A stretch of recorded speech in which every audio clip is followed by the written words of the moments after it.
Out of site is out of mind. म्हणजे कोणतीही गोष्ट जर आपल्या नजरेआड गेली तर तो माणूस विसरून जातो किंवा त्या विषयाची तीव्रता कमी व्हायला लागते। आपलं ध्येयच आपलं जग झालं पाहिजे। पालकांचा जो काही पॅरेंटिंग मधला जो रोल आहे, चित्रकार आणि मूर्तिकार नेमकं काय करतात, त्याचबरोबर महत्वाचं म्हणजे चित्रकार असो किंवा मूर्तिकार असो, सर्वात प्रथम त्याच्या डोक्यामध्ये त्याचं चित्र किंवा ती मूर्ती तयार होत असते। या संदर्भात आपण ह्या व्हिडिओमध्ये बघतोय सक्सेस मंत्र 4। मय्यासक्त मना पार्थ योगम विजन्मदाश्रय असंशयम समग्रम माम यथा ज्ञासीसी तच्छृणु।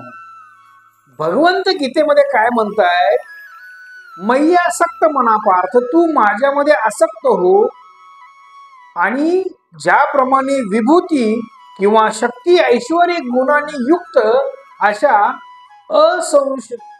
असंशयम समग्रम माम, म्हणजे असा ऐश्वर्यपूर्ण असणारा तू मला जाणून घेऊ शकतोस। या संदर्भातला सक्सेस मंत्र 4 हा आपण चौथा व्हिडिओ बघतोय। चौथा टॉपिक मध्ये आपण एंट्री करतोय। मी प्रकाश मासाळ, एज्युकेशनल काउन्सिलर, आपल्या या शैक्षणिक उपक्रम असणाऱ्या या चॅनल मध्ये मी तुमचं सहर्ष स्वागत करत आहे। आपल्या मेंदूला आपल्या ध्येयाबद्दल स्पष्ट आणि सरळ सूचना द्याव्या लागतात। निश्चित केलेल्या ध्येयाची स्पष्टता असल्याशिवाय यशस्वी होण्याची किंवा अपयशी होण्याचा मुद्दाच उभा राहू शकत नाही। अत्यंत महत्वाचा विषय आहे। आपण आपल्या ध्येयाबद्दल जितकं स्पष्ट असण्याची आवश्यकता असते की त्याचं चित्र आपल्या डोक्यात किंवा आपल्या डोळ्यासमोर स्पष्टपणे उभं राहिलं पाहिजे। थोडक्यात काय, ध्येय निश्चित करायला हवं, आपण आपलं ध्येय मनात कोरायला हवं, मग आपोआप अक्षरशः ध्येय आपल्याकडं ओढलं जाईल। निश्चित लक्ष नसेल तर तसाही तुम्ही नेम धरू शकत नाही। हा अतिशय महत्वपूर्ण विषय आहे। मुलांना आपल्या ध्येय देणं गरजेचं आहे, टार्गेट देणं गरजेचं आहे। कारण का, ध्येय जर निश्चित आपल्याकडे नसेल तर तसं आपण नेमकं कुठे जाणार। मला जर माहीतच नसेल मला कुठे जायचं आहे तर मी कुठे पोहोचणार हे कुणाला समजेल। तर या पद्धतीनं थोडस आपण याच्यामध्ये विचार करतोय।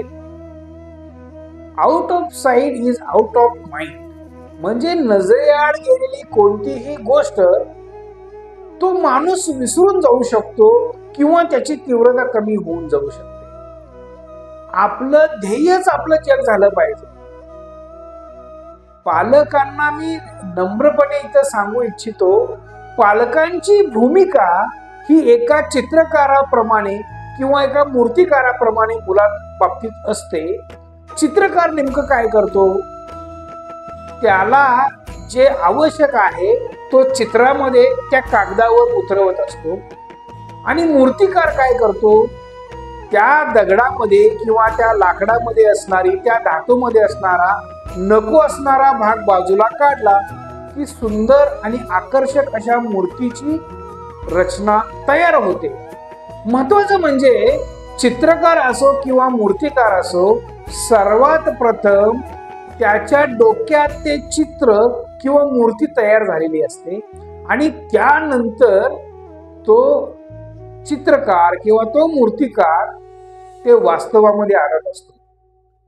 त्याप्रमाणे एक पालक म्हणून मुलांच्या 10वी पर्यंत आपल्याला एका मूर्तिकार आणि चित्रकाराप्रमाणेच आपला रोल करावा लागेल। प्रकाश काउन्सिलर चॅनलच्या माध्यमातून आपण असे काही छोटे छोटे विषय मी तुमच्या पुढे मांडत आहे की जेणेकरून आपल्या मुलांना ग्रोथ येण्यासाठी, आपल्या मुलांना अभ्यासामध्ये इंटरेस्ट निर्माण होण्यासाठी अशा काही वेगवेगळ्या टेक्निक्स आहेत, त्याच्यावर आम्ही काम करतोय। बऱ्याच मुलांना, विद्यार्थ्यांना याचा खूप चांगला फायदा झालेला आहे। मुलांना अभ्यासामध्ये इंटरेस्ट निर्माण व्हावा मुलांनी केलेला अभ्यास त्यांच्या लक्षात राहावा, त्यांचा मेंदू तल्लख बनावा, यासाठी आपण काय एक्सरसाइज करतो? ब्रेन डेव्हलपमेंट एक्सरसाइज साठी प्रकाश काउन्सिलर चॅनलला तुम्ही नक्की भेट द्या. जर ह्या चॅनलला तुम्ही सबस्क्राईब केलं नसेल तर नक्की सबस्क्राईब करा, शेअर करा, लाईक करा. पुढच्या व्हिडिओमध्ये आपण परत भेटूया. तोपर्यंत धन्यवाद.